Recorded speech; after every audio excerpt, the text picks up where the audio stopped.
ஒரு அழகான காட்டில் ஒரு குருவியும் ஒரு மரத்திலும் நல்ல நண்பர்களாக வாழ்ந்தனர். அவர்கள் ஒவ்வொரு நாளும் அந்த மரத்தின் கிளைகளில் மகிழ்ச்சியாக பாடுவார்கள். ஒருநாள் வானம் கருமையாகியது, மேகங்கள் கூடி மழை பெய்யத் தொடங்கியது.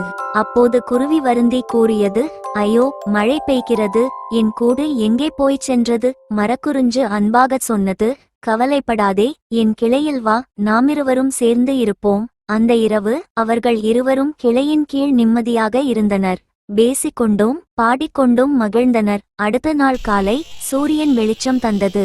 மழை நின்றது. காடு பசுமையாய் மின்னியது.